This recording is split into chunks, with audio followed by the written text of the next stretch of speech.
Welcome to the Manders Mindset Podcast.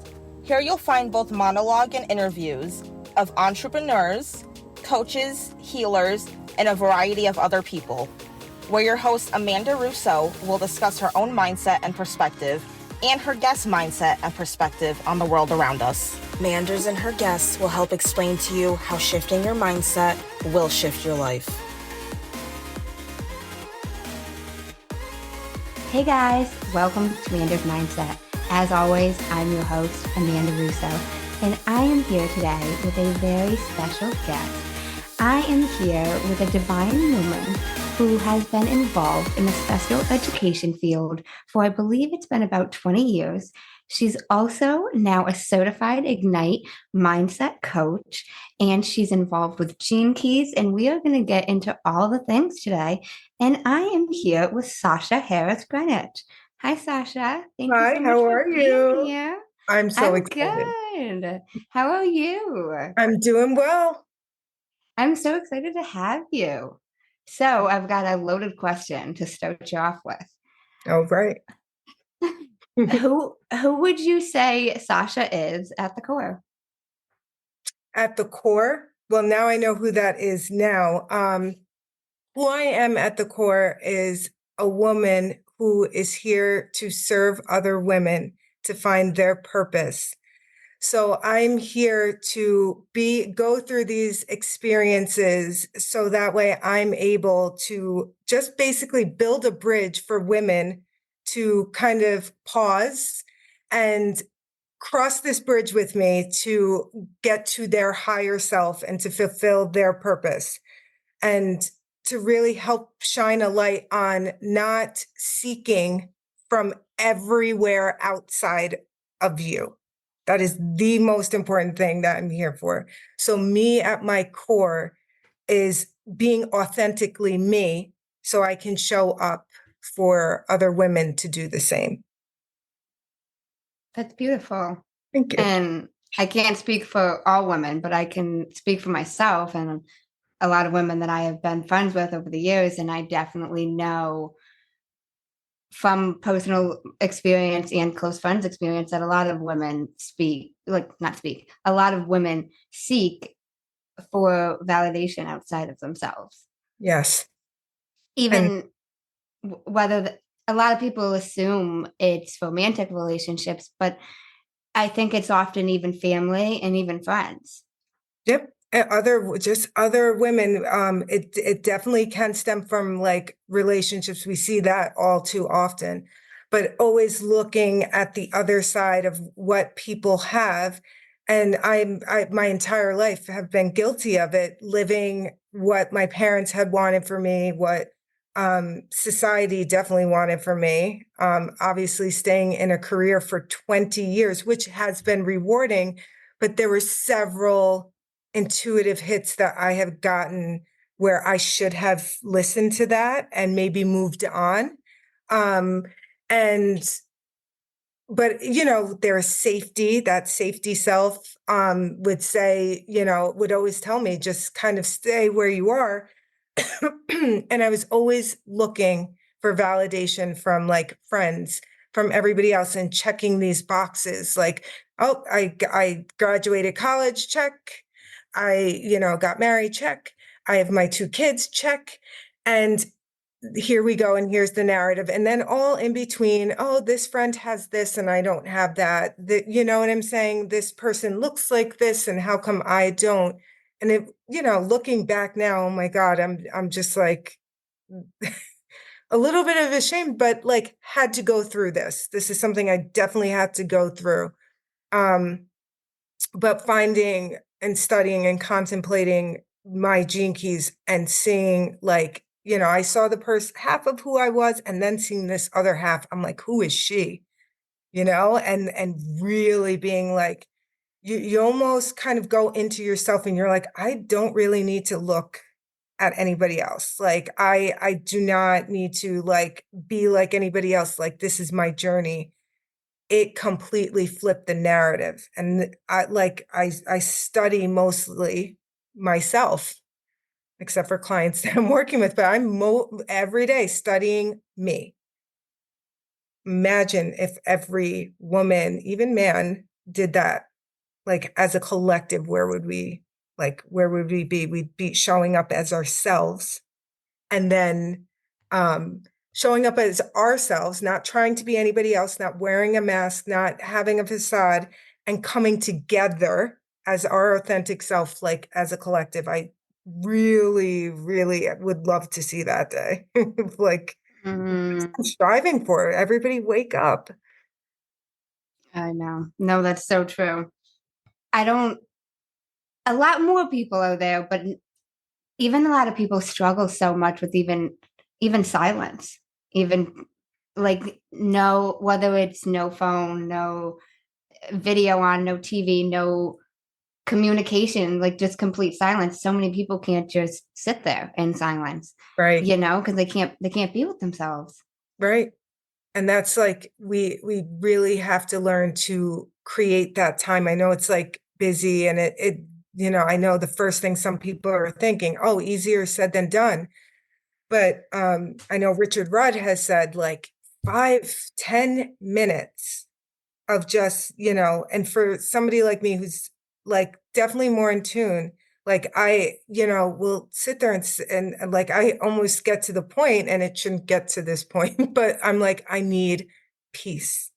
I need quiet for like, and just to have that for me, just like silence, like the morning when I wake up and everyone's still asleep, even if I'm just sitting there, like that point is so important. You kind of like, there's times you just want to get up and say, oh God, I gotta go, but just sit with that. I think even 5 minutes, if people just started with that, it doesn't have to be this like crazy morning mindset kind of like whole schedule thing, but just sitting with yourself, or going for walks. Like I always say to myself, gosh, why don't I go for walks more? Like especially where I am, and there's trees and mountains and everything else. Like just walking around the neighborhood and just like observing that. And I think we really need to give ourselves grace, but just taking 5 minutes to kind of do that is super important. No, I love everything you mentioned there, because that's something I really try to emphasize with everything. Like we're never getting time back, but we've all got a little bit of time, whether it's 5 minutes. Like you've I'm sure there's something, whether it's, and one of my mentors always says, look at your screen time. You tell me you don't have 5 extra minutes in your day. Look at Yeah. your screen time. We You have, you and got we five all have the minutes. same 24-hour day. And I think it became, what do I prioritize? So even now, and we all like to listen to the radio sometimes. I have a 45-minute drive to my job. And I like there's times where it's like, okay, I just need like a brain break and just listening to that music and things. But 9 times out of 10, I'm listening to my mentor, or like like a recorded coaching call or something like that. Or I actually have my audio of Richard Rudd's Gene Keys. So I'm sitting there listening to my core four, my life's work, my evolution, my radiance, and my purpose.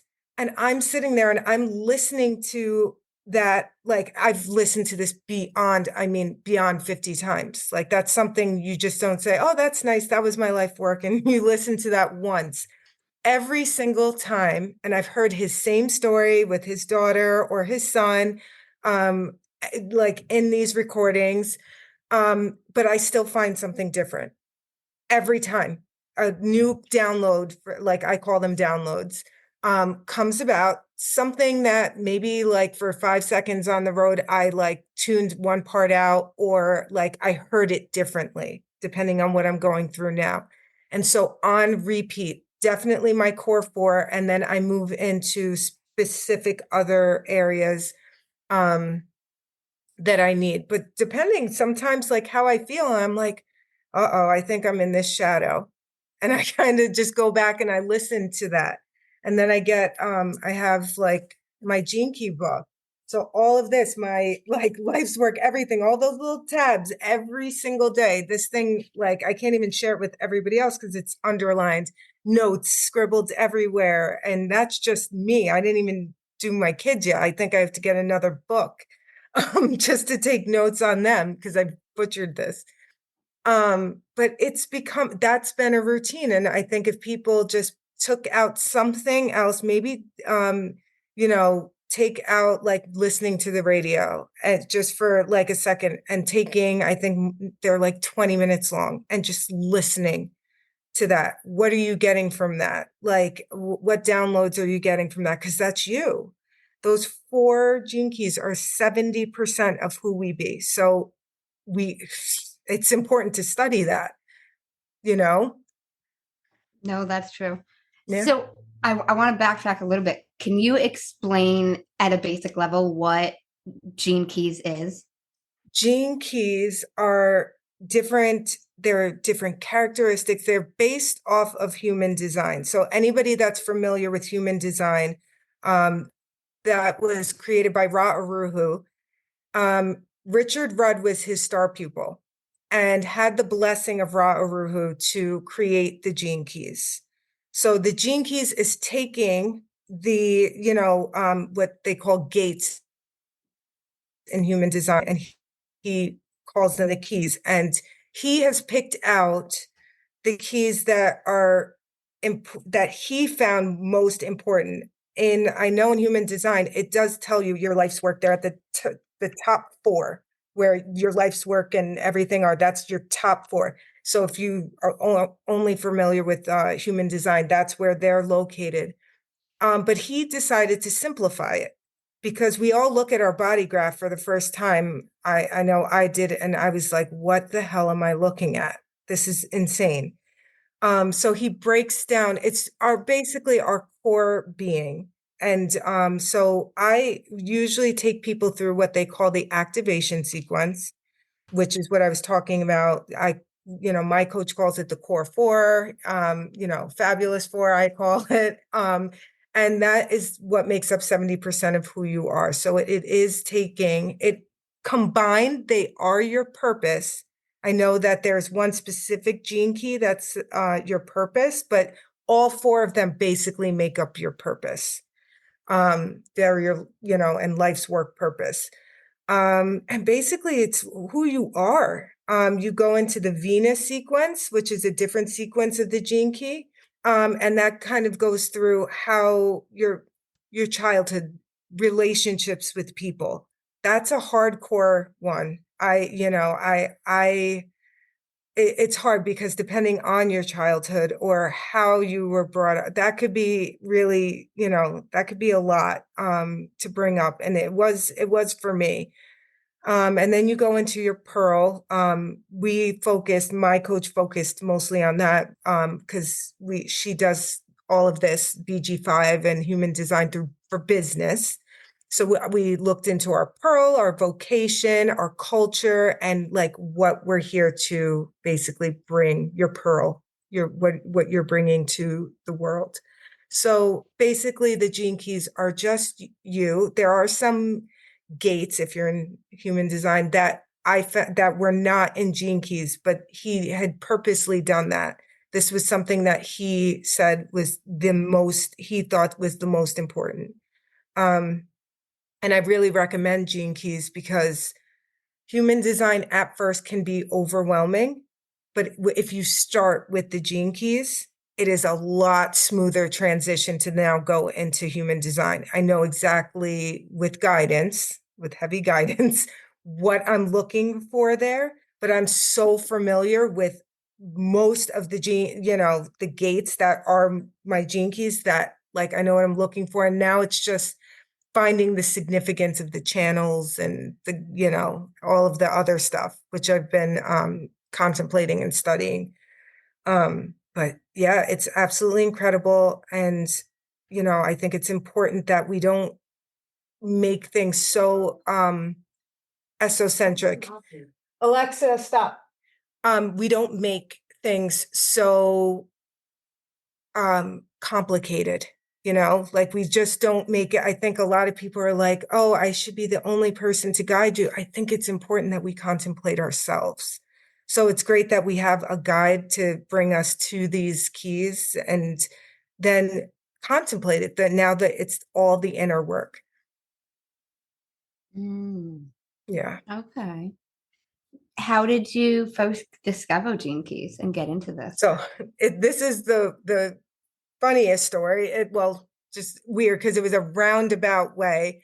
I actually went to my coach for business help because I was in a network marketing company and I was really struggling.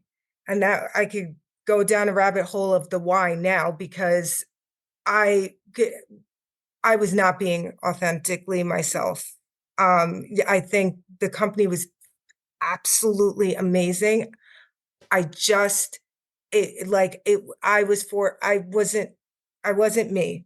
And so getting this help, my coach in turn was looking for different ways of teaching. She actually went through the Gallagher Institute. She went through the life coach school, things like that. And then she was like, she worked with, so she actually worked with Bob Proctor before he passed away. I don't know if you're familiar with Bob Proctor and thinking into results and things like that. Mm-hmm. And then she started to discover the Gene Keys. I've always been fascinated with human design. I just couldn't find somebody who was just going to give it to me straight, like, and just say, oh, you're a 1-3. Oh, you're this. I'm getting pieces, but nothing really to help. The second, she actually started a coach school. That's how I became a coach. And then she brought in the Gene Keys and now human design. And through this now, it's of course doing any of this work. Like, I was going in for help with business to kind of find who I always knew I wanted to help people, but it was never coming like how. Like, yes, I've helped so many children, like over my course of 20 years. But this was something I knew I was supposed to be doing something bigger. And then she brought in Gene Keys and everything exploded. So of course things are going really well business-wise, but personally, spiritually, blown out the water. And so roundabout way, that is how I became one with the Gene Keys. So Okay, that's cool. yep. So does Gene Keys work? I don't want to say, does it tell you different information based on business versus personal life? No, it's because it's who you are. It's who you are Okay. and your purpose. So if something now does not align with my purpose, it's because it's us, it's just us. It's who we be. It's who we are. So anything that I do now, like before it was just like, oh, I don't know if I'm supposed to be doing that. There is no sense of self. This is a direct line. This is what I'm supposed to do. If anything at this point, or anybody at this point, does not align with that, I know that I will fall into my shadow. I will, and I know exactly what those are. Those pitfall, indifference, inertia, is one of them. And like things will, it's funny how I used to say, oh, a lot of people, the spiritual people say, oh, it's not aligned. I get it. I get it now. So it encompasses everything, the relationships I have. Some people have fallen off. Some new people have been introduced into my life. So really this like gave me what I call a map. It's a GPS basically to yourself. And I just get so excited because it's like, this is you. For people that honestly can't see themselves, this is you. Some people are doing really well. And I was like, you've probably been living your design the whole time. You just didn't, you never needed this, like, but then when you see it and you see even more potential, you're like, go them. So it's for everybody. You could be stuck. And you could even be living. I was just talking to someone yesterday and she's absolutely amazing. Things are going well. But I'm sure if I like read her gene keys, she could see even more that how she can help women and like connect women and everything, because we always want to be evolving. We don't want to be stagnant. We want to enjoy where we are and our successes and things like that, obviously, but we always want to just keep growing. And we always fall back into our shadows. That's another thing. It's not like, oh, we're going to be in our gift in our city. Um, we touch our city here and there. We want to kind of stay in our gift, but we'll always fall back to shadow because we're human. And that's what we do. But we Wow. learn. That's the thing, is to learn. And every time you learn from it, you evolve more, you know? So Yeah. No, that makes a lot of sense. Um, what would you say is the most valuable thing Gene Keys taught you about yourself? oh gosh, it mirrored back at first somebody I could not see. My line one, because we also have, so you have your gene keys and then you have your profile, just like in human design. So I'm a 1-3. So my line one likes to absorb information. How does this work? What does this do? Like, I want to learn everything. When No, I your was lines are in your profile. Yes, so they'll tell Okay. you what they are. Yeah, Okay. so I'm that one just wants to have information and always want to know more. But this line three, so it's ironic. So when you see your gene key in the activation sequence, there's like mine is a 9-1. That's my life's work, and my evolution is a 16-1. So that part, that point one, that's my first line. I'm familiar with her. That's my on my conscious side. So if everybody who knows human design, that's on your right side at the tip top. And that's your conscious side. My unconscious side, where I am my radiance and my purpose. Everybody will see your unconscious side. It's what you're radiating out. Hopefully that's not your shadow too much. Um, but a lot of people have said, I have seen that in you. Like I've seen that in you. I never saw it in myself. But this line three person, and the gene keys with those, my 40 and my 37, I had to get to know that person. And that was like, I got to see another side of myself.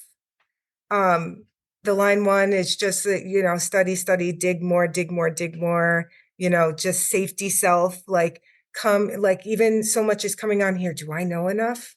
Can I speak on this? Do I know enough? Like that part's going through my line one. My line three is like, let's go.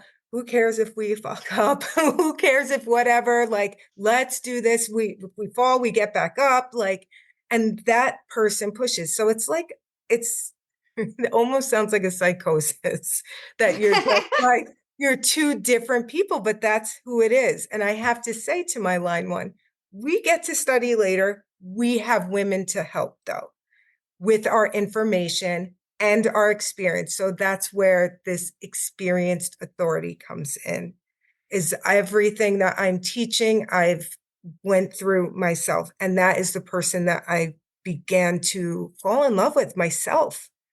I actually like, self-love and everything else like that. Really, I was definitely getting there. And then with this, I got there because you're seeing your potential. Everything it's energy. So for the people that are kind of like, oh, I don't know, it's a science. Albert Einstein said it. It's your frequency. We all have frequency. Some are low and some are very high. But I started to see that and then become that, and kind of now trying to find that balance in that respect of that line one and that line three and all my gene keys in between. But it really mirrors and shows you yourself. And some of the shadows you really have to work with. It's nothing bad because we're always going to go back into them, but it shows you where you kind of stay and where you can be, and like how, like, when you're living that highest frequency, like really where you can kind of help yourself and then others. So it's really shown me myself that I only saw through others' eyes. Like I really, I never, I don't think I've, for a really long time, it was really hard to admit that I did not know myself besides what others wanted me to be, like a teaching assistant, a mom, a wife, just a daughter. What did Sasha want? I couldn't tell you up until 35. Probably now, knowing what I'm knowing now, about to go through my Uranus opposition is what I'm learning. So everything at 40 flips. So I'm about to be 43 this year, but yeah, and everything, it was a massive shift. But some people my age are what we call the midlife crisis, right? Everybody's familiar with that, and that's not really where you're supposed to be. It's supposed to be your ultimate creation. People think, oh my God, I'm getting so old, all this stuff, and that's not where you're supposed to be. You're supposed to be creating, and when you're at 50, forget it. From when 50 to when you're gone, like, you're supposed to be a kick-ass person, like really creating, and you're being your, like, this beam of light. But so many times we're so, as a society, it's just, oh, like, let me just be in this crisis mode because what, you're 40, and so that was another great thing I had to look forward to. I was like, and I felt it. I for before, I really felt it. I was like, something's changing about 35, because I was like, I can't do this anymore. And I can't live this life. This isn't all there is. And then 40 hit, and holy crap.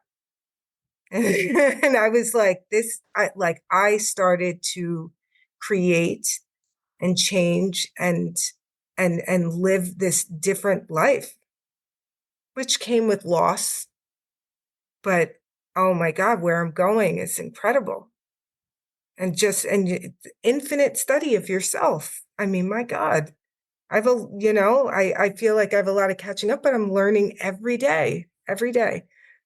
And new people coming in front of me to teach me new things about how I can teach, learn about myself. So it's amazing. Mm, okay. I want to backtrack just a little bit. So Sure. you mentioned the 3 lines of your profile. Is there only 3 lines So there's total? different, there are 6 lines of a profile. So Okay. 1, 2, 3, 4, 5, 6. Within your profile, you have 2 lines. There's somebody that, like, my son is a 6 too.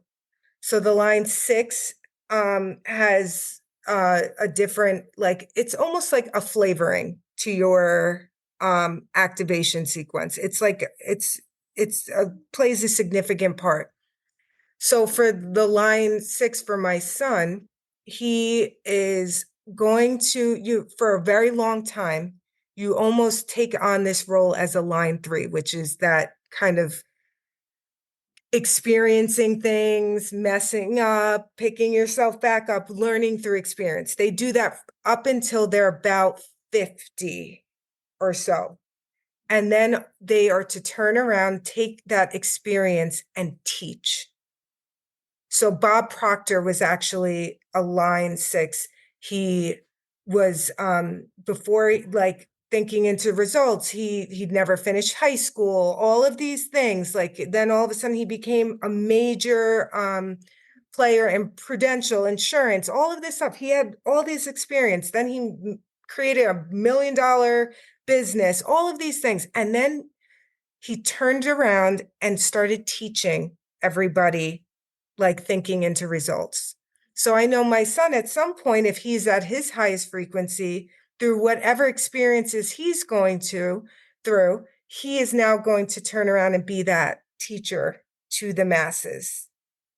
And then his line 2 is somebody, a bit of a hermit, right? Like, they kind of like things to be pretty. They're kind of a hermit, but they're influencers, and I can see that in him too. And so you want to look at the profiles together. Sometimes they don't always yin and yang.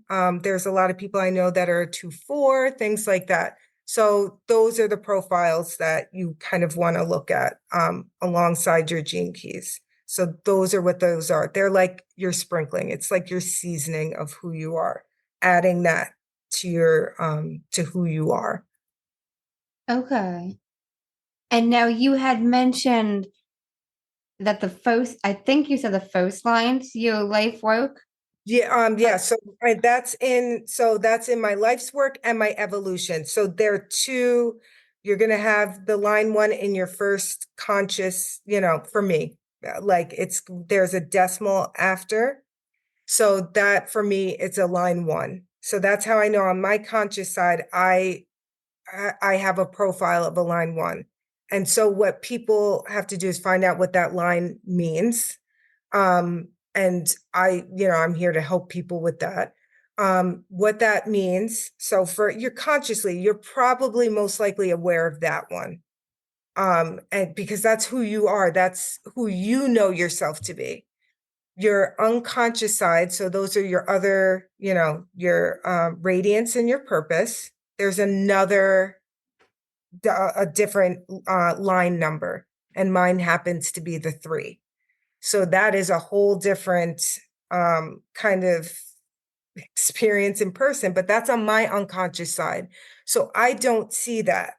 Somebody else might say, like, oh, I totally see you as this person that likes to go and do these things or whatever. And whereas I kind of I've always seen myself as, that line one, just kind of like, kind of like to just like study my stuff and all of these things. But when I'm at a higher frequency, I definitely tap into that more. But that's another part and piece that's super important to study because it goes hand in hand with that. And it's really important as you move into human design, if that's what people choose to do. It's really important. Mm, okay. Wow. So I want to backtrack a little bit, but I know you were in special education for a long time, Yeah. and I'm curious a little bit about that transition.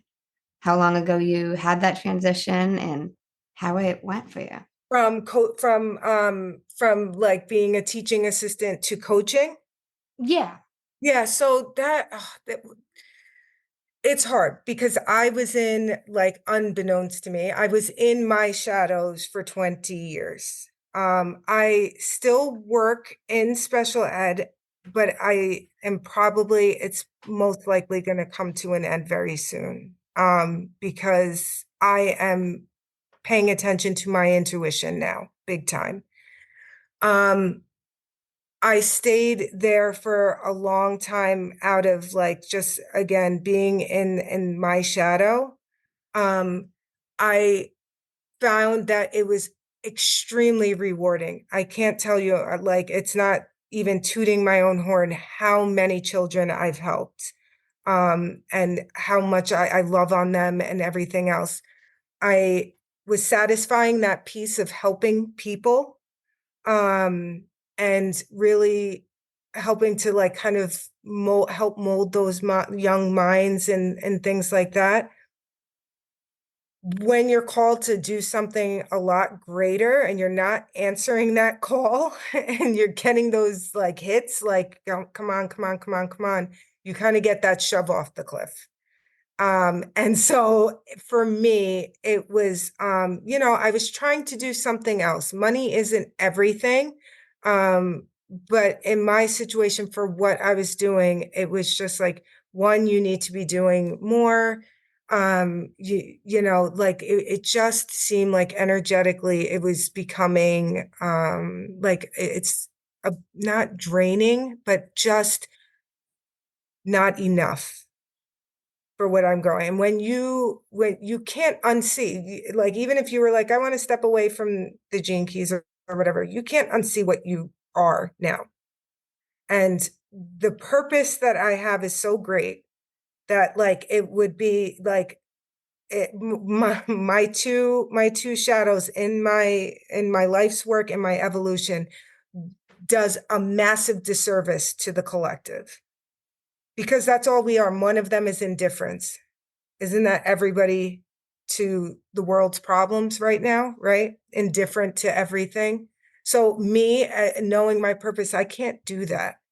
So I can't unsee all of this. Um, it was a powerful thing. It was a beautiful thing, to be able to do what I'm doing. But it's a time to kind of move forward to help others, and that focus now for me is women. The Dalai Lama says that we're going to be, I think he said it at a conference, that the Western woman is going to be, is going to be that savior. And he probably said that because, like, think of us as that Western woman, how as just speaking generally, we're a bit more jaded. We're not as open as, everybody over in the Eastern part of the world. So for us, we have to start waking up. And I heard that from my coach, and I took that very seriously, especially knowing my purpose of being a leader who's building a bridge for women to become their authentic self. That's a huge thing I take seriously. But in order for me to do that, I have to transition myself and kind of to bring that over. But yeah, that's kind of where I am. It was highly rewarding, but it's learning to stop ignoring those like intuitive hits now, right? Because can't stay the same and stay comfortable. And I was comfortable. I was really comfortable. It was safe, you know? That's my noisy roommate, and saying like, it's okay. We're in a safe job. You're okay. You got that pension plan and not where I'm supposed to be. Supposed to be taking risks. I'm supposed to be, and because every time I do that, I help somebody else. And that's how I look at that. Mm. Yeah. So you mentioned a few times about being in your shadows. Yeah. Can you elaborate what you mean? Yes. So within all of everybody's gene key, so if you pull up your chart, and within there's words. And so at the bottom, that's your shadow. So for mine, it is one of them is indifference. Then there's another one, that's where your gift is. And then the top word is your city. And that is where, some people, there's a debate on this. I've listened to Richard Rudd's contemplations, and I've had my own. Some people will say this city is Jesus, Mother Teresa, Buddha, all of these people. But one of the cities for me, on one of my gene keys is mastery. And we all think of this white bearded Indian man, or some, holier than thou Buddha looking person. But he actually said it's not. He actually said it's like there's some ordinary people that that are just happy and content where they are. And it might be this grandma who just is the glue to your family. She is the master. She has all of your history, all of these things. And that's what I like to believe. I like to believe that we're given this city. There's other people living on this planet in their shadows or their gifts, or they're touching their city at that moment. There's too many variables. But I truly believe that everybody can kind of touch that or be in that. And you don't have to just be this holier than thou person to kind of hit those cities. But the goal is really, to try and be your best self in those gifts. Every time you go into that shadow, kind of contemplate why you're here. I would sit in those for a really long time, really long time. I used to. And now I can contemplate these things and just say, okay, this is where I'm at. Why am I here? Do I need a break? Do I need this? Do I need that? Because another one is inertia. Why am I in this place? And so now when I'm sitting in some of these shadows, instead of woe is me, I really try and do some contemplation of why that's happening. What's coming up for me. And then kind of trying to like move out of that. I really try not to sit in that too long because it's a comfortable spot. We love our shadow. We've sat there way too long, many of us, you know? We it's almost like a sick relationship we have with that.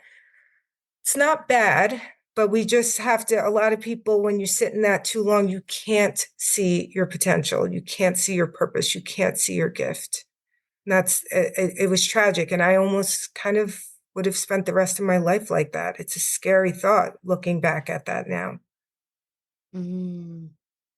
Yeah, So was it uncovering your gene keys that helped you? absolutely. Yeah, Yeah. yeah. Yeah, because I couldn't see it. Everybody will tell you we have these paradigms, be your best self. What is that? Who is that? Who is she? Who is her? You know, uh, and be positive.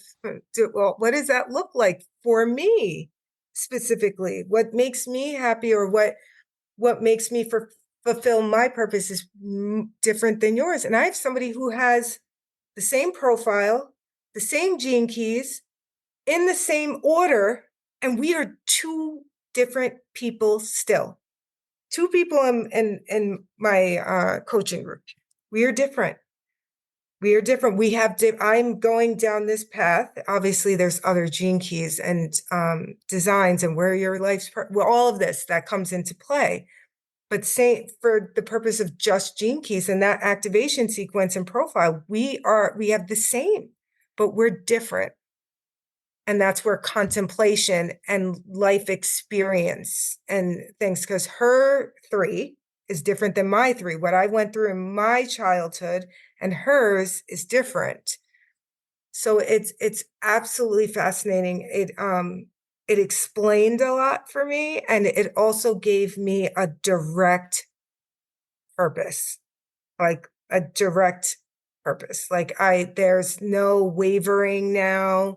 And if I'm doing something that's kind of, is this going to serve my women, like specifically my women that, I'm supposed to kind of, call out to.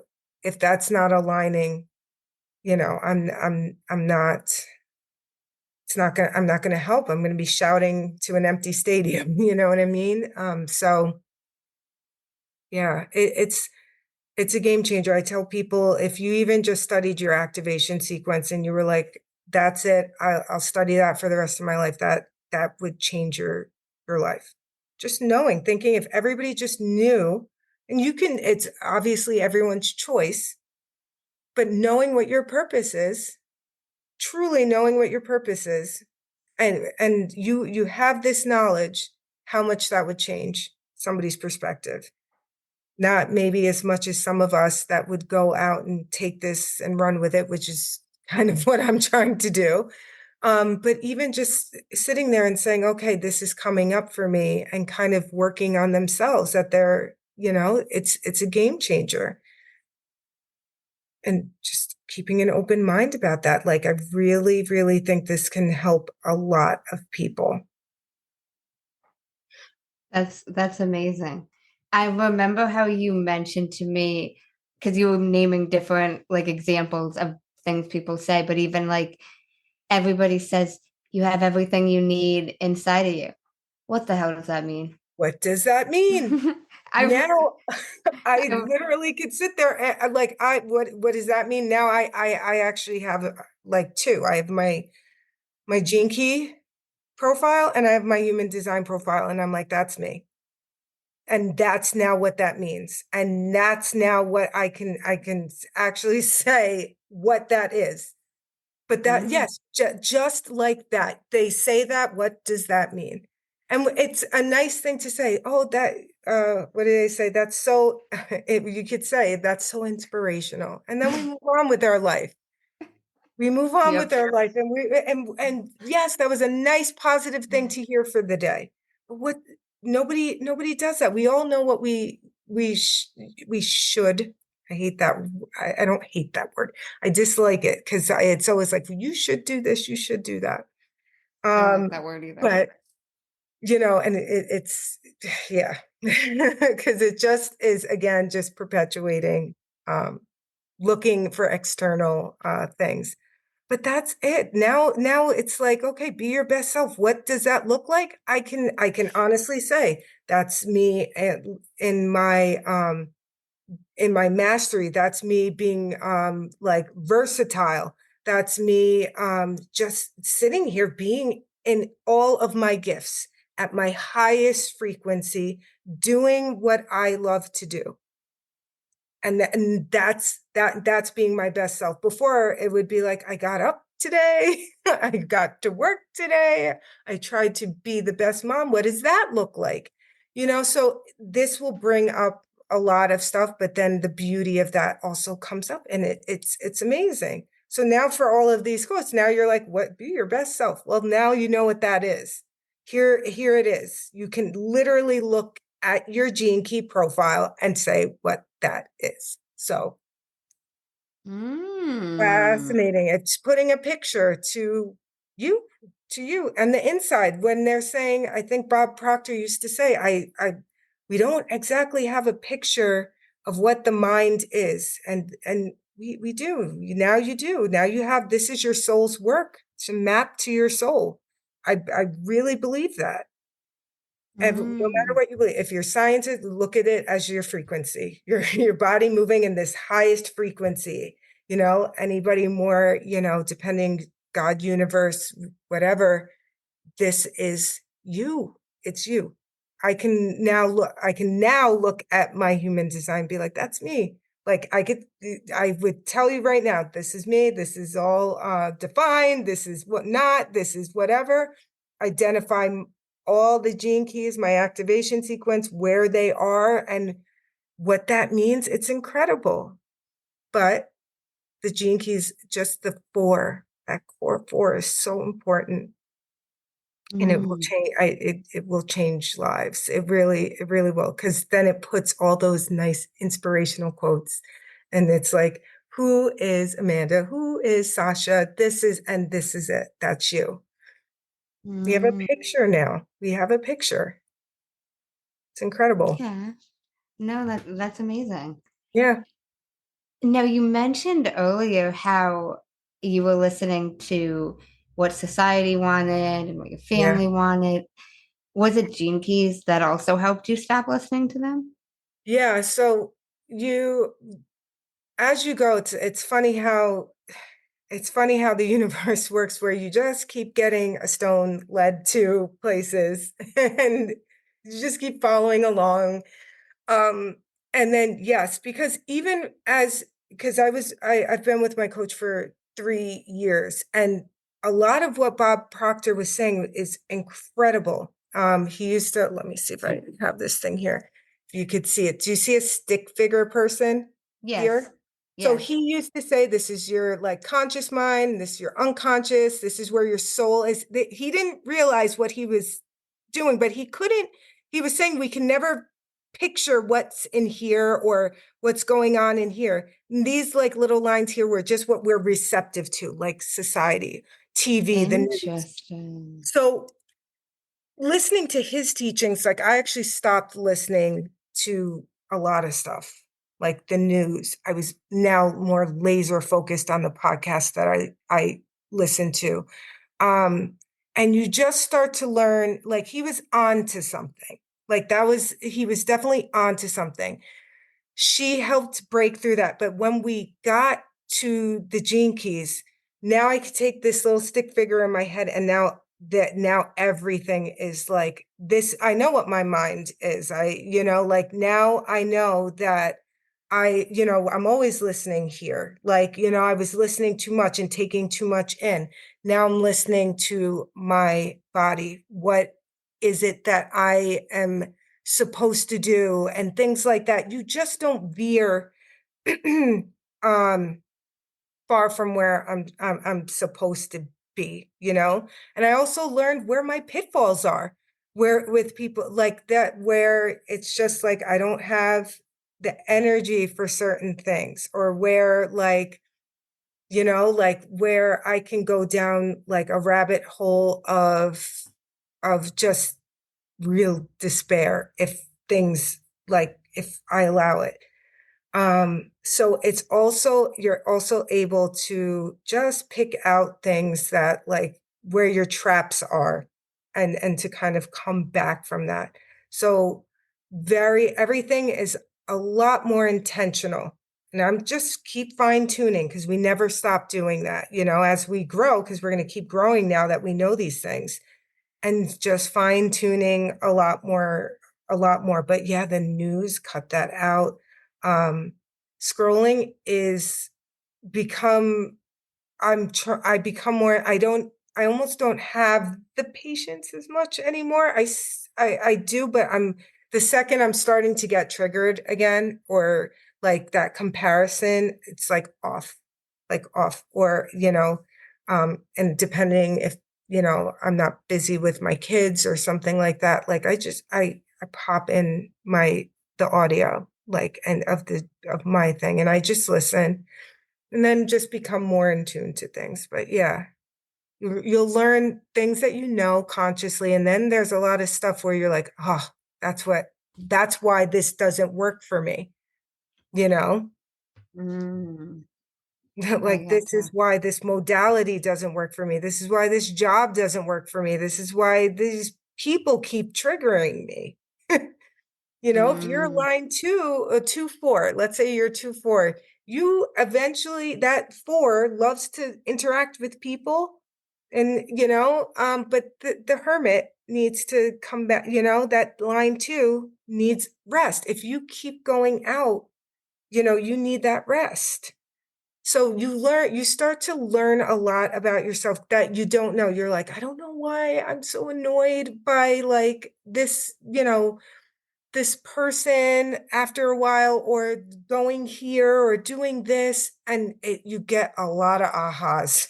Like, after you start contemplating, after a while you're like, okay, like, and I see where I just will sometimes, if I'm frustrated, like how I will stop, like everything stops, inertia happens, and then that next shadow of like indifference, like I sit in that inertia for a while, and then all of a sudden, I don't care.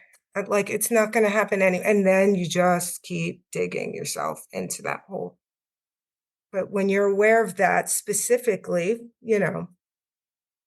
you're able to kind of just say, all right, cut this out. Like, I allow myself, like, if, something really upset me, I allow myself that pity party for like a day, maybe. And then it's like, all right, let's get out of this. Like, so I've never been more in tune with myself, because I was always quick to be like calling up my friend and be like, oh my God, complaining, right? Complaining, blaming others for things. Anything outside of myself, even if like some people would be like, well, yeah, that kind of is that person's fault. Like, really, we have to remember that, like, we always have that choice, and we always are, we like, you just have choices. So if somebody is annoying the hell out of you, if somebody's always triggering you and you're always complaining, like, that's you. How are you managing your mind around that? Why are you like, and people will say, like, they'll always say, like, oh, you don't like this job, easier said than done. Funny how sometimes you just leave and the next step comes, right? But it's making that choice that you're choosing to stay, and therefore choosing to perpetuate this behavior. Nobody likes that. It took me literally a year of my coach telling me this. I didn't choose to be broke. I didn't choose to be whatever. Like, I didn't choose this. Like, it took me so stinking long to get over that. And it triggers people now, like, because they're not there. They're not there yet. So, but it is, and it will take some time, and you have to keep going, because I kept hearing, you keep hearing it.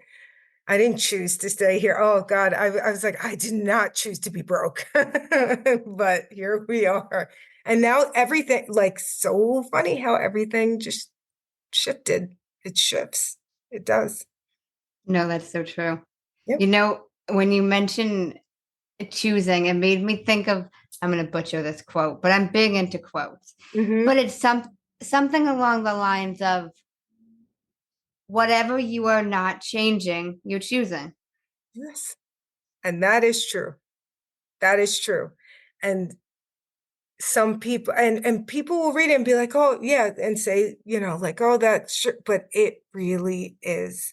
And it's not easy. If even a relationship that you're in, and it's not easy, but every time you stay or you don't set that appropriate boundary, which isn't, again, like, I think people think a boundary is like, I'm setting this line in the sand, and now what is that other person going to do? And that's not what a boundary is.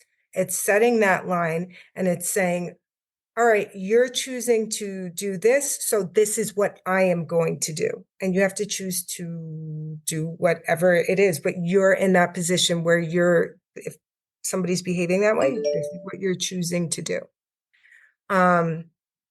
So I really think, like, choice is, it's what we choose. And now with, what I know and things like that, I have to make a different choice. I can't even, some things I just can't even be indifferent to anymore, because I'm just like, oh no, this isn't, I see where this is going. I can't even waste my, I can't waste my time on that, or that's not for me. And,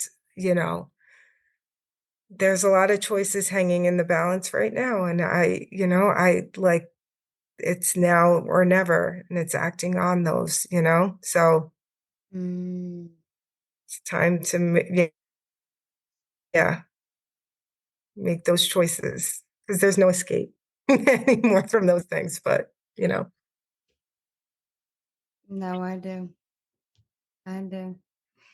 You know, it also makes me think of that the quote, you're always one decision away from a completely different life.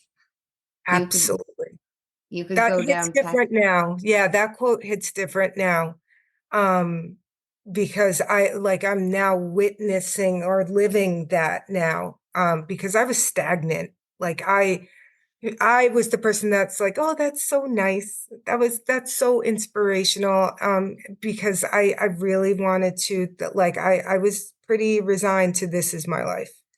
I'm gonna have this job. I'm gonna wait until retirement. I'm gonna do that. Like, oh my God, the Groundhog Day. And meanwhile, um, my soul is screaming, like, literally my 3 probably was screaming the loudest, but my soul is like screaming, oh my God, this is awful. Get up every day at 5:30, get in the shower, get out, wake my kid up at 7. This is like my Groundhog Day. Get downstairs, make his lunch, make sure everything is okay. Is it a Friday? He's got to grab his flute, out the door, 45 minutes to my job. Groundhog's Day. I am not designed to live that life. And I was wondering why, like, oh, this is safe. This feels like, it still feels icky, but I guess this is what I'm supposed to do. And it just, like I said, as I'm getting, like, I got closer to 40, like, I was getting screamed at, like, we are not going to die living like this. Mm. I can't do this. Like, I'm not the Groundhog Day. This is maddening at this point now. This is What do maddening. you mean you are not the Groundhog Day? So just that whole scenario is actually my morning, like the every day. It almost doesn't change every day. Getting up at 5:30, like going to shower, coming down, like it's the same routine. Thank God what's starting to happen is the in this like foundation, it's starting to crack and things are starting to change and everything. But this groundhog day of doing things every day over and over and over again, the same thing. Go get up, go to work, make sure, nothing in my day really changes unless the calendar and my school calendar changes. Oh, we have spring break. Oh, great. Now I get to sit here and do something different for a week. It's crazy. And as I really started to learn more about myself, and then like really learn about the gene keys, now I can barely tolerate it. I can barely tolerate it. So it's and that's where this change is coming in. So Mm. it's knowing that. And for some people that's it, it's not me, and just acknowledging that and just saying it's freedom for me. Like I know that this isn't my forever. And so I'm able to just kind of get my stuff together at this point and really step in to having the day that looks great for me. And that's going to be different every day. That might be with a different person, working with a different person every day, speaking to somebody in a different day. And at least with the consistency of clients, that like during the day, like hours, it'll be great. It's just, like just thinking of how different my day gets to be because I designed it that way and not this is what I'm doing because this is what time school starts and this is what time this is what time I get home. So this is what time dinner is. Like, no, it's not flying anymore. I'm so excited for it though. Like just every day is different. I, I, I love it. That's my day. That's amazing. Yeah. I think it's important to recognize that regardless of what you're doing in your day, that every day is a different day. Yeah. Different experience, That it's a that different experience. And that is like, and I run into different people at work but literally it's the same thing because working in a middle school, it's period by period. My lunch is dictated, my break is dictated, everything is dictated to me. And that's safe. It's safe. It's like, well, what if I decided I'm going to take lunch at 10 o'clock? What if I decide that I want to go on a retreat and like in the middle of the week?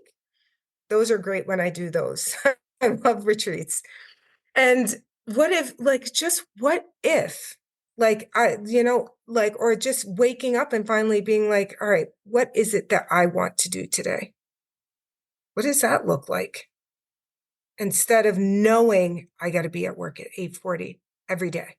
I got to pray that like the worst thing that could happen to me is something unexpected like traffic. Like I want to be like, okay, I'm sitting in traffic. That's more time for me to listen to my gene key. That's more time for me to be present with myself. Like, or me bopping along in the car. Like, instead of go, go, go, go, go, I got to rush, rush, rush, rush, rush. I want my life back. Like that's been running through my head since, for like about a year now. Like I want my life back. I want to design my life. I want to know what that looks like. I want to be spontaneous. And I don't get to be that here, but I get to do that now. So, and everything, when you put that out there, everything is moving to make that happen. I have to be patient, but everything is moving in that direction. It's not for me. I tell people now, it's literally either in my design, I tell people, or it's not in my design. That's what I like. It's not my design to sit here and do this every day because I have to be living experiences, not the same day over and over and over again. So, yeah. No, I get it. That's wonderful though. Yeah. Good for you. That's Yeah. amazing. That's amazing. So I know you're a certified Ignite mindset coach, and Hmm. I'd love for you to elaborate a little bit on that. So at the time, at the time of that coach school, we went through a program called Becoming Her is the Secret. So we learned different modalities on, it's ironic now, like, but it was a different way before the Gene Keys of becoming her. What does that look like? And the main thing that that program does, and I do incorporate it in my program, is a lot of women stopped imagining and they stopped being creative. And some people say, no, I'm not. I'm an artist, I'm this or I'm that. And all it took for me was to be like, what is it that you want? What does a dream? I just told you now what that looks like. But before that, I couldn't, I'm sitting here like, what am I supposed to say? What does that really look like? And we don't want to, we sit there and say, well, I want to live in a house by the ocean. But that's not going to happen. That's like freaking $1 million. That's not going to happen. Right. And so people just dismiss that. How the frig do you know you're not going to do that? I can't, I try so hard. I stop myself when I say, oh yeah, like whatever. I don't even say must be nice. Right? Because as I was doing these assignments, what does that look like? What do I want for my business? Like, it opens you up, the whole program, to opening your mind again, dreaming again, and then putting forth actual effort steps to achieving that. Um, and it was great. It moved people forward, but it still was kind of like, um, how you kind of say, well, what does that look like? How do you do that? Some people got it and they felt in their bones like what it is that they were supposed to do. And some people were really great. This was the kicker for me. The Gene Keys were the kicker. So in combination now with Becoming Her and the Gene Keys, because now I can put words to your paradigms because we focused on that. What were like, I knew I had paradigms, like, but they were very generalized, right? So, and then what we learned to do is fine tune that with the Gene Keys. So now, like, really, this is like amping up. Now I know where I get stuck. Like, oh, I don't know what to do. Yes, I do. This is where you are. You're sitting here. You need to get out of here, and this is what you're supposed to do. There's no confusion for me anymore in terms of what am I supposed to be doing? Is this get all I think is this going to help me put myself in front of my person so I can help them? No. Like watching Netflix, I love Supernatural. I love Supernatural. I love Psych. But it's sitting in front of them watching that. Is that going to help me get in front of you or anybody else? No. So, there's a lot of things now that it's just, I can almost like a surgeon now, like where I help people before say, paradigms, whatever, very generalized stuff. I am like a surgeon now. I see you. That's what I see every time, like somebody, I get a friend's Gene Keys, I get client's Gene Keys. I sit there and I'm like, whoa, okay, I see you now. I say it every time. I see you now because I see all of you. It's not, I don't want it to feel like a naked feeling, but I see you. And now it's like when we were sitting there and we had our clarity call or we had our first session. And now I'm sitting here and looking at that. Now where clients are speaking to me, I'm able to say, all right, we need to go here. Why don't you take a look at that and let's, contemplate on that. This is what might be coming up for you. And I'm able to now, they're able to help themselves, which is the most important thing. Whereas I'm more like a guide to helping them and kind of putting in some obviously coaching input, teaching, things like that. But they're able to contemplate. Like my coach, I don't run to her for so many things anymore. It's just like, it might be just look at that. Or like I'm able to look at that because I can see that. Like I could see that for myself, self-coaching to give the power back to you and not somebody else. I quickly want to change hands on that. Like, so that way you can see yourself, understand your design so you can help yourself, right? Give people back their power, right? Too many people have had your power so bad, so bad. Yeah. So this becoming whole Sure. program, Yeah. did you do this virtually? Yeah. Did this virtually. I graduated. We went to Houston. I graduated. It Oh, was amazing. Yeah, I just went through the program. It's very, we just go through the different lessons and things like that. So obviously with my coach's permission, because that's the coaching program we went through. I kind of like now for my program, I basically Frankensteined that program with the gene keys, which is pretty much what my coach is doing with us now, because every time we are evolving. So this was incredible at the time, and I definitely had massive growth.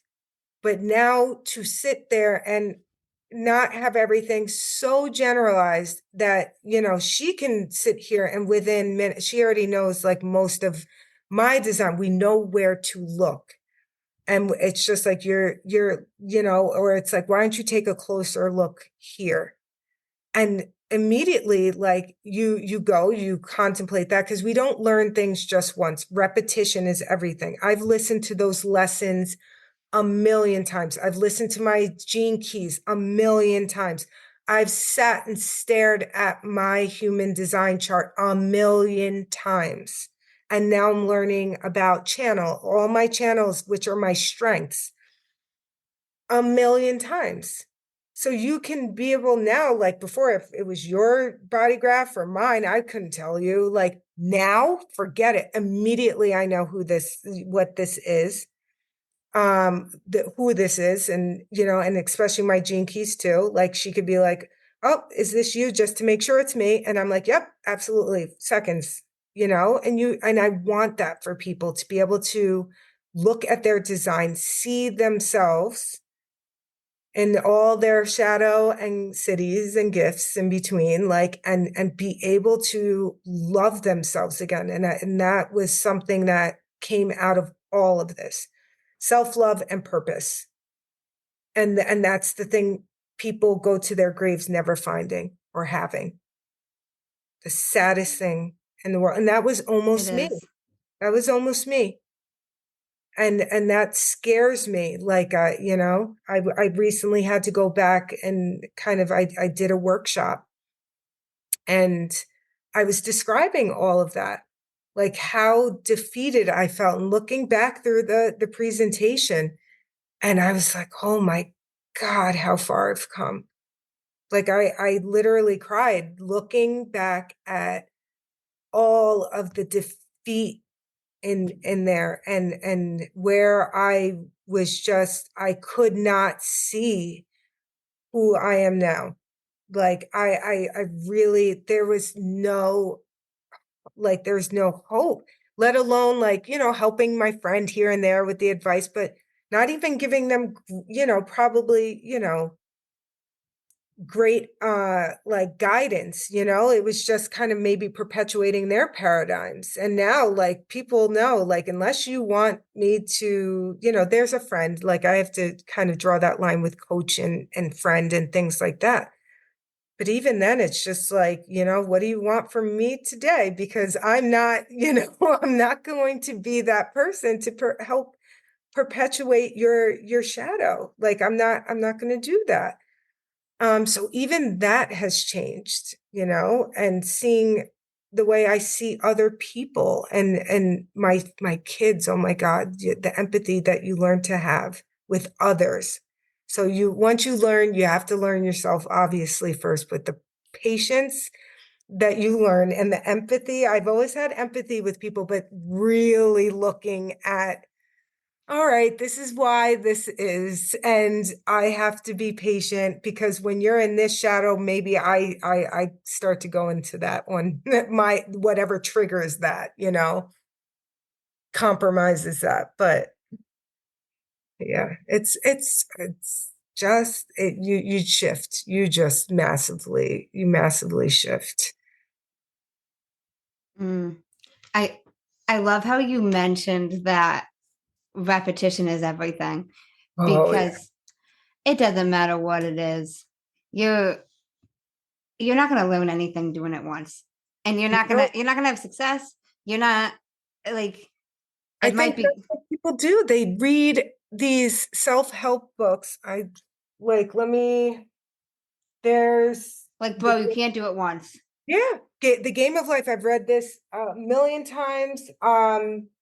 Eckhart Tolle is really great, like The Power of Now. I'm just reading that now, but As a Man Thinketh, we read things a million times. Like I've really just been kind of, to be honest, recently just kind of going through my book a million times, but we just like over and over and over, you're going to find something different, and you might have evolved a little bit. So now, like if I read As a Man Thinketh now, then like just even a year ago, I'm going to come up with something completely different, and I'm going to get way more downloads, and then I'm going to have to implement probably what somebody's like, that's the same thing.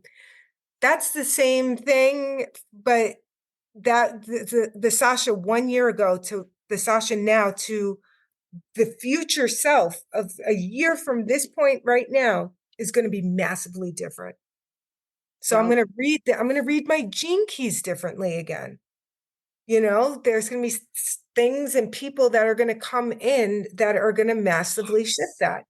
So that Yes. is the key: repetition, repetition over and over and over. Find something. Don't go too far out. Like there's a certain number of books that I just keep reading over and over that resonate with me, unless somebody has something, a suggestion. I bring that in and I really take points out of there, and I really just go over that over and over again. But repetition is key. And it's for clients, that's what it is. You listen to that one, listen to it again, read it again. What comes up, and they do find like there is a difference. There's a difference, like, and you're going to look at things different. We go through different moods and different seasons, and it's important. It's really important. No, it's so true. And I love how you mentioned we'll have different people in our lives, different experiences that we're going through. So whatever it is, whether it's a book you're reading, your gene keys, you're looking at it on today versus even 2 weeks from now, it's likely to be different. You're Yeah, likely to look at it different just because of your life, right. you know? Yep. But just don't stay in the same. Don't stay in the same, because then that's where you fall back in and then it's very quickly we come back into um this like perpetual shadow thing, because we're so familiar with it. It's a shame that like the intimate relationship we have with our shadow, but like try really hard to kind of keep learning about you, so you're best able to, I mean, it would take lifetimes upon lifetimes upon lifetimes to get to just know us when we only get one. But just think, if you just keep studying yourself over and over, and every time, like you said, even 2 weeks later, something different might hit. Like, we're endless beings. We're just endless beings of possibility. And that's in one lifetime. But make the most of it. It's never too late. Never. This epiphany came at 40, 35, 40. Yeah. So, I mean, this is it. I was so happy to hear that we just get better if we allow it and if we're in that frequency, you know. How soon before you turned 40 and had that transition did you experience or learn about your gene keys? So about 2 years, like about 2 years. Like, so it was coming up. We started to get like little, like, so about, yeah, about that. And like 40, we really started getting into that. And then like more into human design and stuff like that. So for me, it was perfect timing. Um, so yeah, like learning about that now, just going into the human design part of learning specifically more what the significance of this Uranus opposition is. So I have a tool that I will go into and get coached on that, because this is going to be pretty significant. There's a date to it. I believe it's July 25th of 2025. So that's next year. It's actually when I'm 43. And this is it's like it's a massive shift for like when you in your 40s. Everybody's, I believe, is either similar or somewhat different. And then you go into your Chiron return in your 50s, and that's a big one, another big one. So I'm learning. So with human design, I got a lot of schooling to do. But that line one, I'm a quick learner and I'm absorbing. But it is fascinating. And so I'm like, big things. And what's funny is it's just before even learning about that, because we only learned about that like recently. But something was like, I was like, okay, I hit 40 and massive shifts did come. And I thought, okay, that must have been what this is talking about. And it's not. And because and I'm seeing that me moving myself towards my purpose and in the right direction is putting me in front of like very different people, like speaking to you today, speaking to like many people in my day to day that are different. And putting myself in front of them, that it's setting up. It's almost like watching this matrix kind of like my life shift. That Groundhog Day that we were talking about, that was pretty crappy. Like things are just starting to shift. People are starting to move out or come in. And now that choice that I have is like, all right, this is moving for you. What choices are you going to make? And now I, feel so much more confident saying, if I wanted to go in this direction, right? Like I feel like if it is in me and my body, not here, in my body, I feel like this is right for me. Like I'm going full steam ahead at this point. So massive shifts for, like coming in and just moving in the right direction of like really continuing to go in this direction of helping people and things like that. But so many people aren't even aware, which is why we have that midlife crisis. So many of my friends that are just not in where they want to be, so many people like, oh, and just this attitude of defeat, because that's what it is. Like, that's all I ever knew was midlife crisis. Nobody ever told me this is where you are. It's not your 20s or 30s. It's now, like that you are supposed to be like this everything. And so like, anybody who's not like in their 40s, like really start to find yourself. And now what does find yourself mean? Like get your Gene Keys or your human design, start to learn about yourself. It's literally like a map of like, all right, this is where you need to go. So that way it's not a crisis for you. It's like I created something in my at 25. I'll tell you right now, there's no way I would believe, I'll say that I would believe I'd be on this podcast, that I would speak in front of women like I have, that I would the furthest I think at what I would think is my highest potential would be, I went to school for psychology. I graduated with a bachelor's degree in psychology. Maybe that would have been the highest thing, is I thought I probably would be a therapist. Um, but other than that, there's no way, like, speak in front of like all these women, like do this or that, like get on a plane by myself. Like it was bad, like my anxiety. Um, all of these things, like here I am, I'm like going to Utah, I'm going to Georgia, I'm going here, I'm going there, like picking up these kids, going all like game changer, game changer for where like where I am, and and where I'm going. Like now I don't sit there and be like my house on the beach. I got this picture. I know where like I already have it. And it's, and I'm just like, I want to wake up every day. And I looked at the price of this house. I'm like, but that's my happy place. Why should we not be where it makes us happy? Like, why? Why is that so far-fetched? So now I just sit there and say, I don't really ask how. I just keep doing it. I keep doing it and just saying, I can't wait.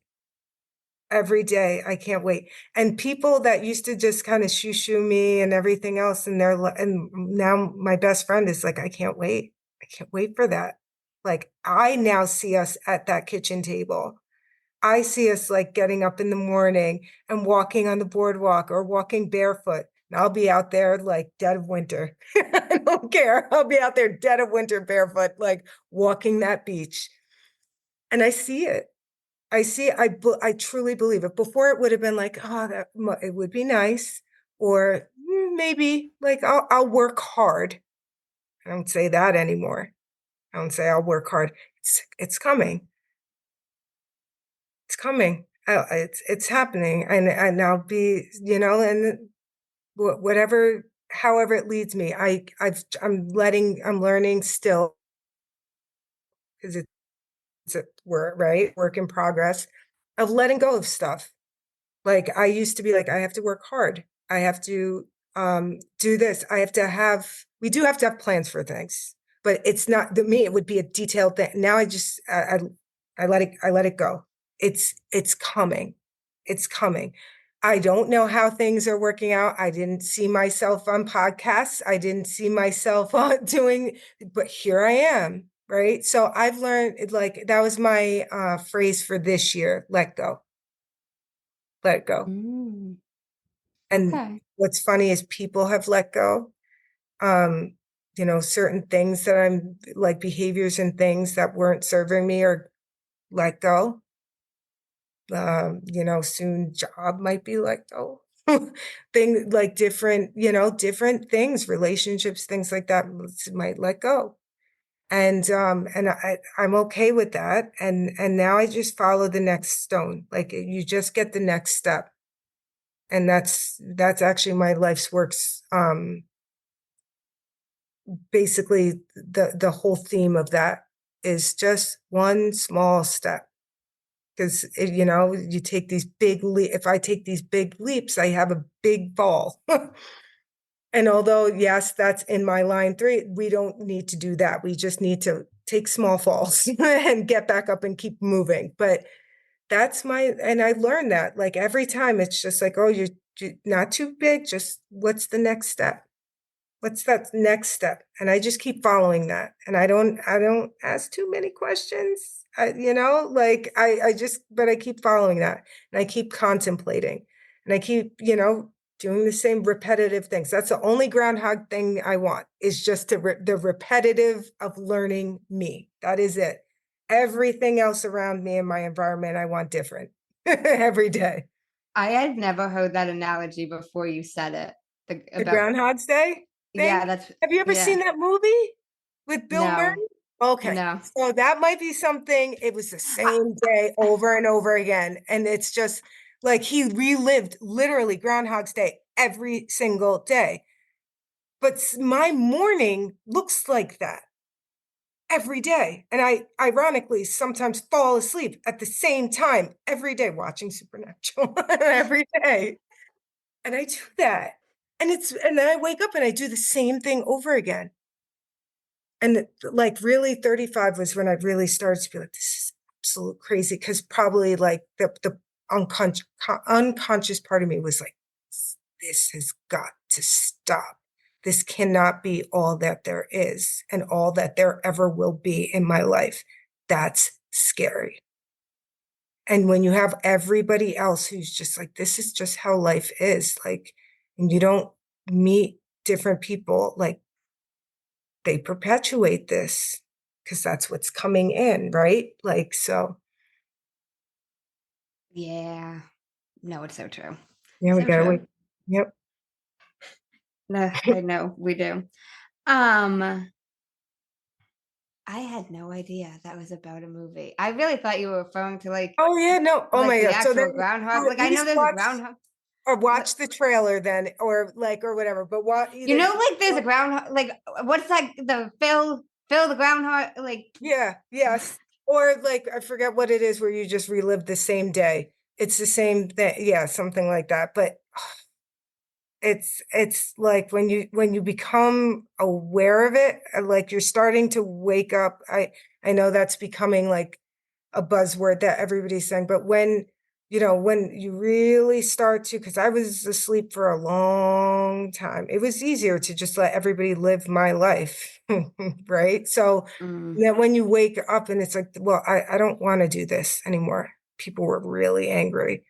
Like, or I don't really believe that or whatever. And then it's like, welcome back to you.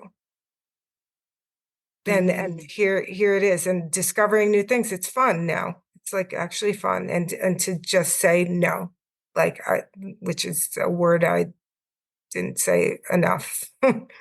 No, it's a complete sentence. So, mm. mhm, I like that. yeah.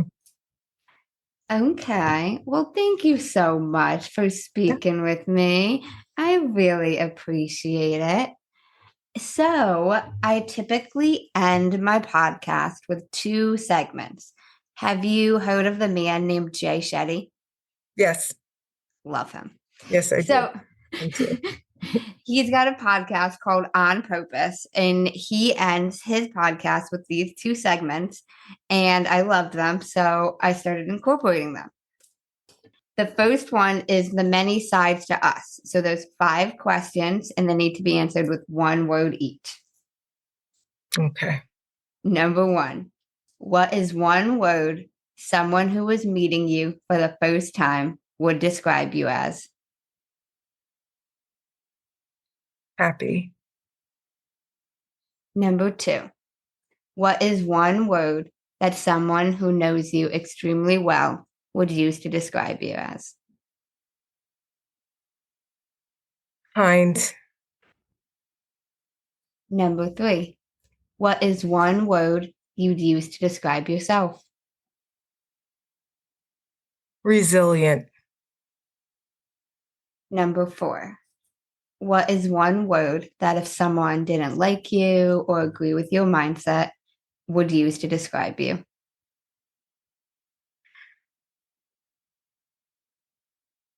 Oh gosh. To describe me. I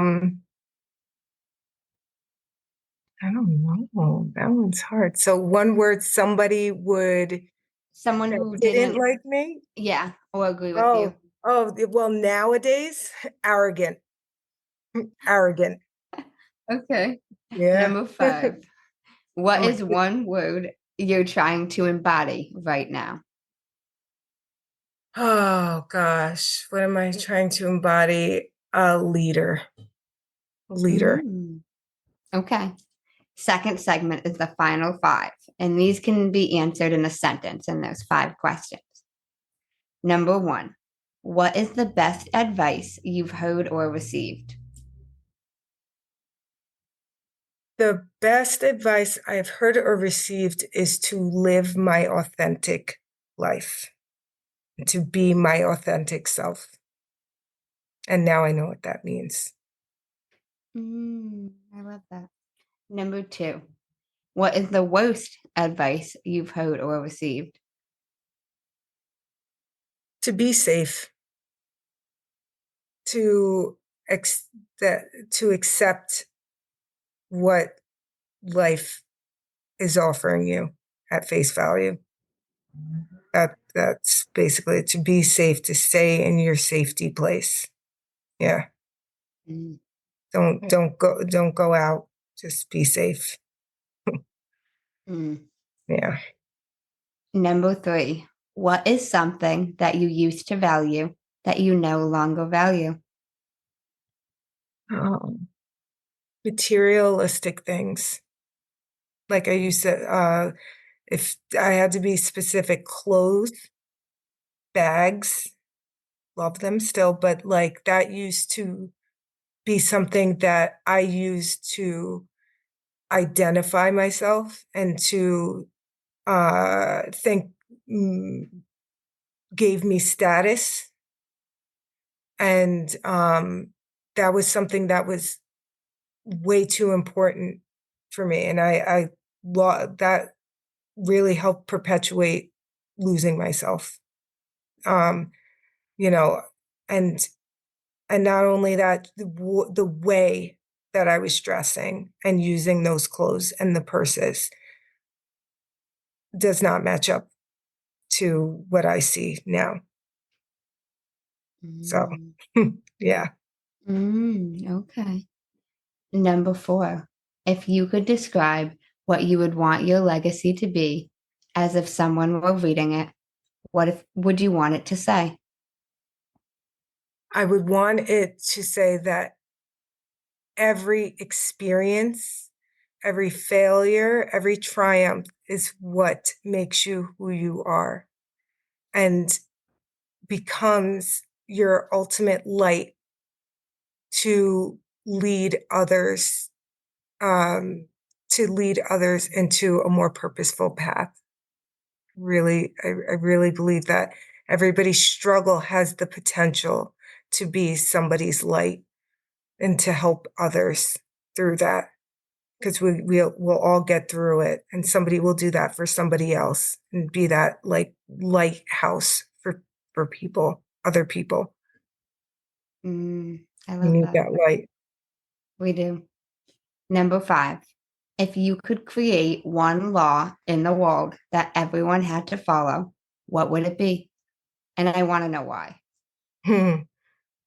Well, one, probably you'd have to be your authentic self, and through that, using the gene keys, you have to learn that, and then from there, decide what it is that you want to do. That would have to be a law. Like I would. That is what I think should be taught in schools.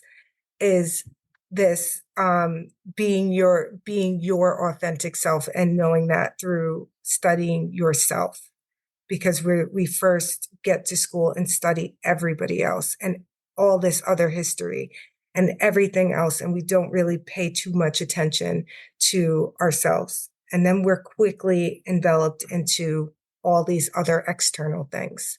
So I think teaching children about themselves is the greatest start to any useful society, loving society, I think. A good shot, anyway.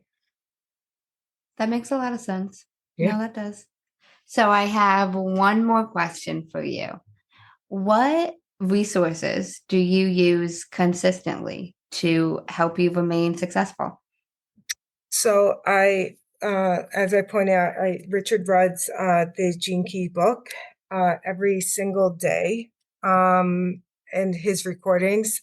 There's also the official, it's not here, it's on the couch. It's a human design book it has to be from the BG5, I believe. Well, that's the business school, but they use this official human design book. It's Ra Aruhu and somebody else. I know he had since passed away, but she has taken over the school for business and everything else. There's a book. That's the official book. So I would study that. I'm constantly I get coached. Coach needs a coach. A therapist needs a therapist. Like, you know what I'm saying? So I still, sometimes we can't see the end of our own nose. And so I still get help with that. It's the best thing I've ever done. And I'm not getting like all the answers. It's like I'm getting guidance on that. And I think that's it. And I think it's really important. And I can't wait until it is. I'm doing my best here with nature. But the beach is really my place. But to get out and into nature, we all say that in and grounding or whatever, but you really do.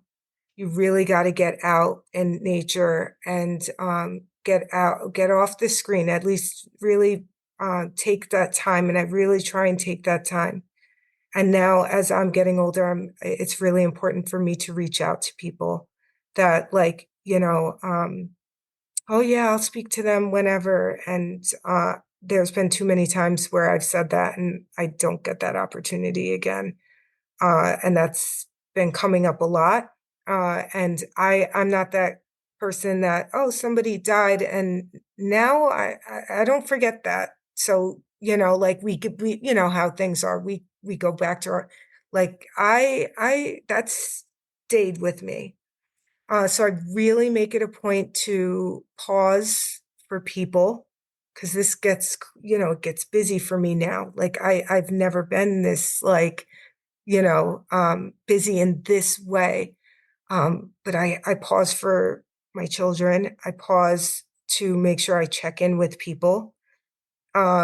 Because, they're there and they're not, and then they're not. And they're not always old. And so I've learned to be more present with people, very present with people, and try to really focus in on that and not be so distracted. Yeah. No, that's so beautiful. I Yeah. love all of that. Somebody told me once that you'll never experience the same moment twice. Right. And even even if it's something that you don't love, like there's a part of it that you probably at least like, maybe Mhm. some of it. Like a lot of us, maybe you don't love going to your mom's Sunday night dinner, but there's something Yeah. you enjoy about it. And at some point you're not going to be able to do it. And you Yeah. never know when that's going to happen. Yeah. And that's why I just every moment, and we get upset with people. And what I try really hard to do now is like, I mean, nobody's saying let anybody walk all over you. But I take a breath. I try and communicate more because I used to sit in stubbornness and resentment of people. I try to communicate. And then if that's not there, then I try and step away because then maybe whatever. But I'm not so dismissive. There's a lot, I've learned.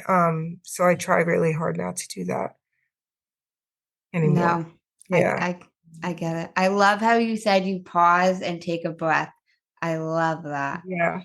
You have That to, I've learned you have to take that breath. You have I to, know. Honestly, I learned that probably about 3 years ago. An ex-boyfriend of mine was into meditating and mindfulness, and he took a breath before he did basically everything. Didn't matter what he was doing, he would take a breath before. And I started to notice just how different even I would think with one inhale in and one inhale out. Like even if it's yeah. just one. And Yeah. I'm like, bro, what? Like literally what? Yeah. So big difference. Big difference. I know. I know. How'd you realize the power of your breath? That's another I don't tangent. know. Go on. That must have just came because I that just came, but I taken that moment, just taking the moment. And that's what I've been doing. People, they like some people laugh at me now because it's like even like because it's usually sometimes frustration, and I just really take that second because I could be reactive sometimes or just hold it in, but I just kind of like do that. So I think that's something that has come out of this, before saying things and everything, because words can be poison sometimes. And I don't want to, I really, don't want to put that out there, so I try. I'm not always successful, but I try. No, I completely get it. I Yeah. completely get it. So where can the listeners connect with you? And are they able to work with you? Are you accepting Yes. So clients?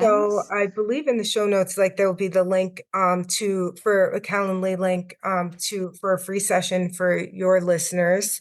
And that includes going through like almost like a wheel of life kind of thing, a clarity call, and then studying one of your life's work, Gene Key, just kind of briefly going through that and showing the power of that one, just one Gene Key, extremely powerful.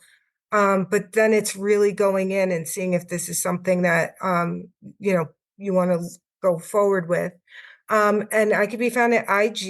It's Sasha Harris_Greenidge. Same with Facebook, Sasha Harris-Greenidge, TikTok, Sasha Harris_Greenidge, and LinkedIn, Sasha Harris-Greenidge. So all the socials there. IG is where like I'm really strong.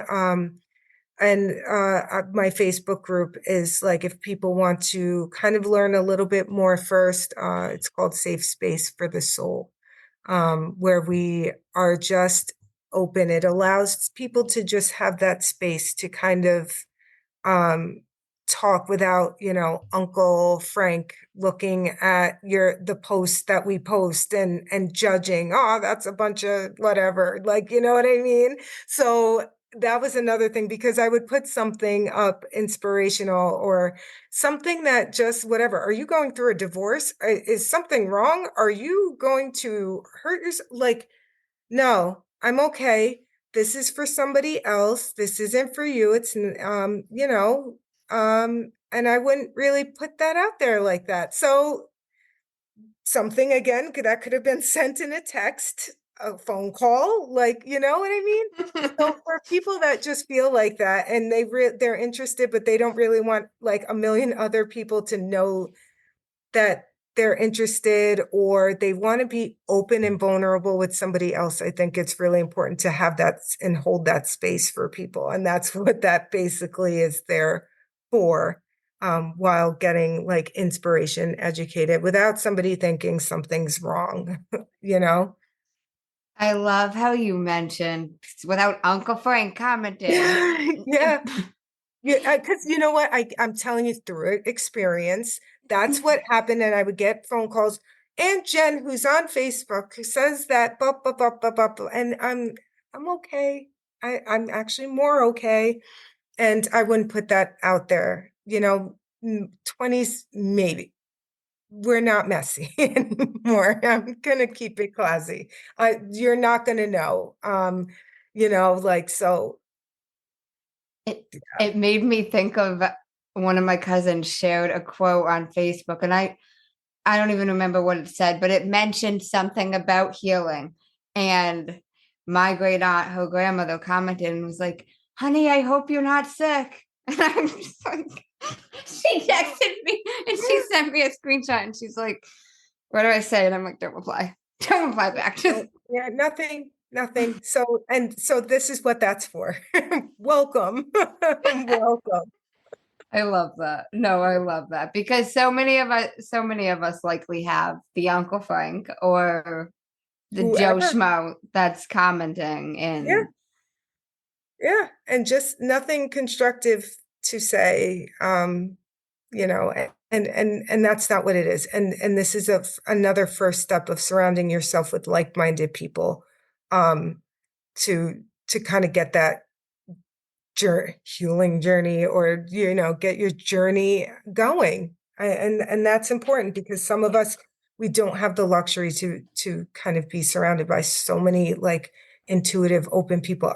The second I was open to it, they like that. I am so grateful for so many people and modalities, and from intuitive people, psychic people, like everything. I'm so grateful to my people who help me as I'm looking around all my crystals. And and just really, so it's a way to really start that. And when you put that out there, that's like kind of like you'll bring in more empowered, powerful, people, because we help each other. We're all, it's not just me. We all help each other. No, I gotcha. Yep. Well, that's awesome. Thank you so much. No I do problem. have one more question for you. Sure. Is there anything we did not touch upon, anything we didn't talk about that you'd like to share? No pressure. I just like to throw that out there because I've been on a podcast and left the podcast wishing I got to say certain things. So I always ask this. Oh, well, no, we like, basically stated everything. It's nothing to be, but Gene Keys is nothing to be, like scared of. It's a perfect first step. I really believe like it was a beautiful step, to learning about myself and my purpose and my life's work, before moving into this journey of human design. And it's, I geek out on this. I absolutely love that moment of when people finally see themselves, like they really start to see themselves. And, just really, I want people to feel that. And I just absolutely love working with people to see that spark, and to just kind of see like, wow, I like, and watch the path just start to shift. And we're always a work in progress. And I really want everybody to know that it's not like we're going to learn these things. I fall all the time back into the shadow, but at least this time we know where to go. We know how to build ourselves back up. And sometimes we won't need so many outside voices and things to just, everything is inside of us. So, and I'm a guide. I'm just a guide to bring you back to yourself and reconnecting back to yourself. And that's really the message, out of all of this, that I want to convey here. That's beautiful. Well, thank you so much. Thank I you. really appreciate you speaking with me. Yes. This was amazing. Thank you Thank so you. I much. enjoyed it so much. So did I. And thank you guys for listening to an episode of Amanda's Mindset. And I will link all of Sasha's info in the show notes so you can connect with her directly. Hey guys, Amanda's here. And I just want to share just a couple takeaways of my awesome conversation with Sasha. Not going to share too much because we delved into a lot. But early on, she touched upon creating time and how Richard Rudd has even said, we've all got 5 or 10 minutes. And if you don't think you do, I encourage you to look at your screen time on your phone. We all have at least 5 extra minutes in our day. And I love how Sasha mentioned it doesn't have to be a crazy morning mindset whole thing, as I used to be one of those people. Then Sasha touched upon about how she started swapping out the radio and listening to music to listening to something more meaningful, like her Gene Keys or an audiobook, a podcast, something that is going to help you evolve more. Then we delved into so much about Gene Keys and how 4 Gene Keys are 70% of who we be. And Sasha and I touched upon how We all have choices in how we feel and what decisions we make and what we do. We have options and we choose what we decide to do. We are the authors of our own stories. Then Sasha and I talked about how repetition is everything. And we all know how consistency is how you achieve any and everything.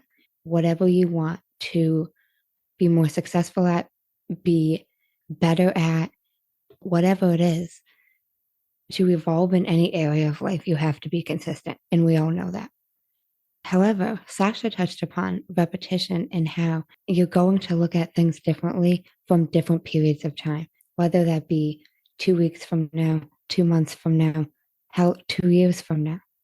You're going to look at it differently based on different life experiences you have gone through in the time that you've last looked at it, whether it's a book you've read and you're rereading it, whether it's a podcast you're re-listening to after some time has happened and you've gone through different experiences. You are going to experience and receive different downloads. You will learn new information. It will be a different process for you. So repetition is something that is really key in repeating in terms of consistency, but also repeating in terms of rereading books you've read that you've learned a lot from, re-listening to those podcasts that you've learned a lot from, because you will likely learn and take away different information when you hear it at a different time. Last thing I want to share with you, there is a link in the show notes for y'all to schedule a reconnecting with yourself clarity call with Sasha directly. And I have had the pleasure of attending one of those after we recorded our episode, and it was really powerful. It was basically a wheel of life clarity call. We went through multiple, almost all areas of life, and I rated them, why I thought they were them, and we went through that. And then why I thought it was not a 10 and what I could envision a 10 would look like for me. We also got into much more, but that's a little tidbit for y'all. And I highly encourage y'all to schedule a clarity call with Sasha. So you can check that out in the show notes. And thanks for tuning in to Amanda's Mindset.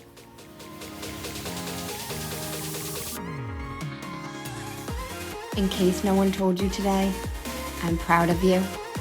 I'm rooting for you. And you got this.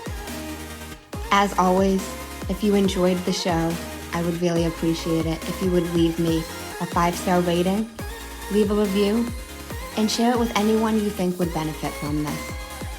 And don't forget, you are only one mindset shift away from shifting your life.